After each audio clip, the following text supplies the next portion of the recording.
Hello, welcome to Regular Shivers Educational. So today we're going to continue from where we stopped the last time on paper 2 AQA Gcse physics overview. Okay, so basically on the paper 2 topics, we've done some videos in line with forces, waves, magnetism, and electromagnetism. So we are going to the last topic on paper 2 for AQA that you need to prepare yourself for, which is space physics. Space physics. We start with the solar system. It's important for you to know that the solar system has one star, which is the sun, 8 planets, dwarf planets, moons, and also contains asteroids and comets. It is part of the Milky Way galaxy. Types of planets. We have the inner planets, which includes the rocky part, which is the Mercury, Venus, Earth, and Mars.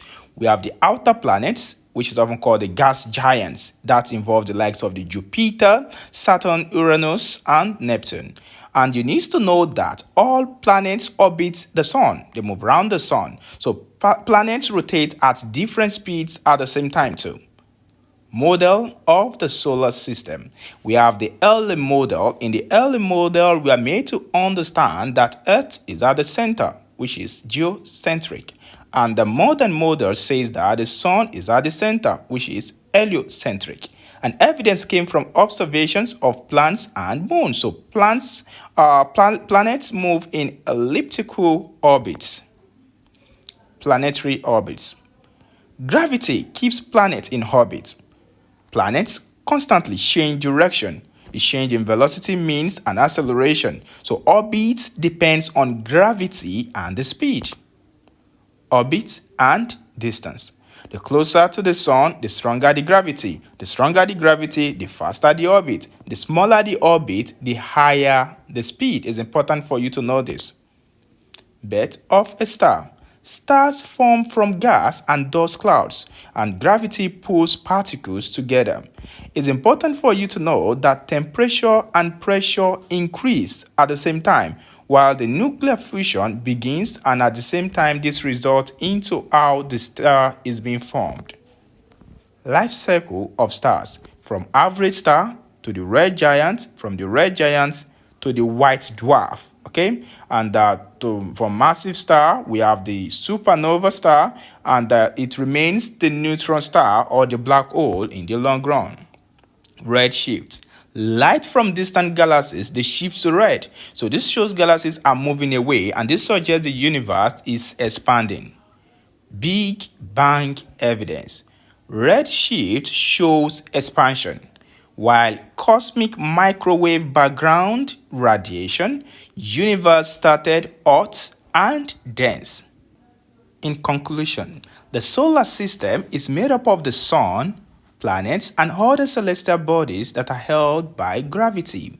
And gravity controls planetary motion and keeps objects in orbit. Stars form from gas and dust and go through different life cycles. Evidence such as the redshift shows that the universe is expanding, and studying space helps us to understand the origin and structure of the universe. Now, we're going to proceed further now to look at some relative past questions on this topic so that it can further help us to establish a knowledge on this particular topic. Okay, so just like I mentioned, we're going to be taking a few numbers of questions on this topic called space physics. You can see the first question there says, the sun is the closest star to the Earth, and a 2.5 kilogram mass would have a weight of 750 Newton at the surface of the sun.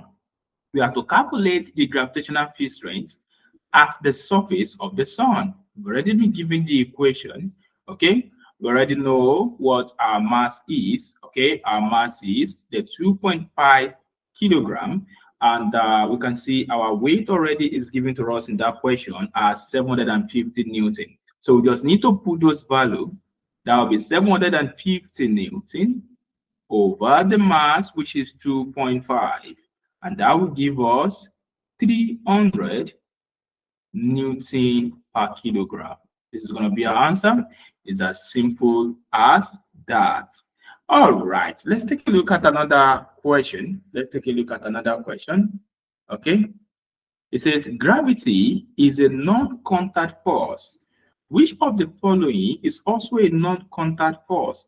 So that means there is no need for physical touch, for them to have a change in position, as the case may be. And a typical sample of that is going to be an electrostatic force. Okay, they say which one is also not a contact force, that is electrostatic, because there's no physical contact in that same regard. All right, the next question says, all stars have a life cycle. The figure below shows parts of the life cycle of a star that becomes a black dwarf. Complete the figure below. So what we just need to do is to pick some answers from the box and fill in this.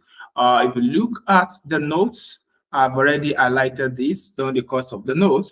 So we just use the knowledge from the notes to answer this particular question. So after the main sequence star, the next one is going to be the red giant.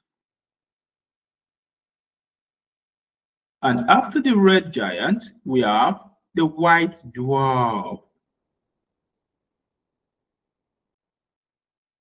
And after the white dwarf, then we have the black dwarf.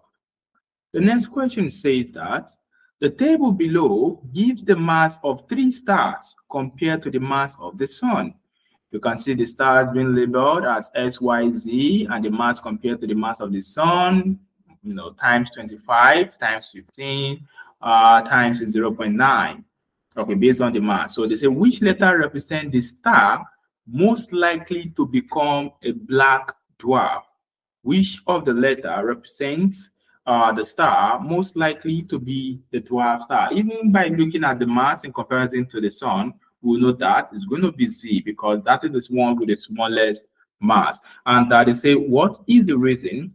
Okay, is because only stars about the same or smaller size or mass as the sun will become black dwarf. Okay, because it's only stars about the same or smaller size or mass as the sun can become a black dwarf. All right, let's move on from there. They say, in which stage of the life cycle of the star are elements heavier than iron produced? In which stage of the life cycle of a star do we have elements heavier than iron being produced? That is going to be at supernova. Supernova. All right, let's move on. Let's move on. Let's move on. We are doing great. We are doing great. We are doing great. It says, most galaxies are moving away from the Earth. Scientists can determine the speed of a galaxy by observing the light from the galaxy. Complete the sentence, and we have to choose the answer from the box. They say when scientists observe the light from distant galaxies, they observe an increase in the wavelength of light from those galaxies. So the next one, the light spectra from stars and galaxies include dark lines, and the lines have the same pattern. Figure 1 shows the light spectrum from the sun and from 4 galaxies. This is a typical sample of figure 1. They say, which galaxy is moving the fastest away from the Earth? So if you look at this very well, you will see that it's galaxy C that is moving even far more away from the Earth. Okay? Then I say, which galaxy is furthest away from the Earth? It's still going to be that same galaxy C that is furthest away from the Earth. The next question there says that the Big Bang Theory is one way to explain the origin of the universe. How does the Big Bang Theory describe the universe when it began? This was also mentioned in the note. And the answer is very dense and extremely hot. Very dense and extremely hot. So which statement about the Big Bang Theory is correct? Which statement about the Big Bang Theory is correct? And that is simply that the scientific evidence supports the theory. The scientific evidence, it supports the theory. So that is the actual statement that is correct about the Big Bang Theory. And in figure 2 shows 3 ways that the size of the universe may have changed with time. Okay, we can see our X, our Y, and our Z. Which graph would the Big Bang Theory suggest is correct? Which graph? And that is going to be the Z. As the size of the universe increases, okay, we can see that the start time of time also increases. So it's going to be Z. And okay, they say give a reason for your answer, and that is because the graph also shows that the universe is expanding. It shows that the universe is expanding. So we have to complete the sentence. Say the sun is the stable star. This is because the forces pulling inward caused by dash are in equilibrium with the forces pushing outward caused by the energy released by nuclear dash. So basically, they say the sun is a stable star. This is because the force pulling inward caused by gravity, yeah, are in equilibrium with the forces pushing outward caused by the energy released by the nuclear fusion. The difference between fusion and fission. Then I say we should write down the equation that the distance traveled, okay, speed and time together. We know that distance equals to speed at time, so we can say x equals to v times t, which is s equals to vt. And the next question, I've mentioned this time without number. Whenever they ask you question like, writing down the equation that link distance, travel, speed, and time together, or relative equation in that manner. And the next question would be you answering question on how to apply that particular equation in the calculation part. You can see the next question there says that the mean distance between the sun and the earth is 1.5 times 10 raised to the power of 11 meter. Okay, then I say light travels at a speed of 3.0 times 10 raised to the power of 8 meter per second. That is actually constant. Then I say calculate the time taken for light from the sun to reach the earth. The time taken. You just have to use the equation that's been given to you. You know that S equals to VT, so that means T equals to what? Equals to X over V. And what is your X? Your X there is your what? The distance, which is 1.5 times 10 to the power of 11. And the velocity, which is the speed there, that is what? 3 times 10 to the power of 8. So if you calculate this will give you 500 seconds as your answer. So we're going to stop on this for now. I believe you've learned something from the session today. Okay, so in our next class together, we'll further look at some practice paper and we'll also review some past paper together. Okay, thank you so much for following Regular Achievers Educational. Please do well to subscribe, like, and comment. See you in another class together. Bye-bye.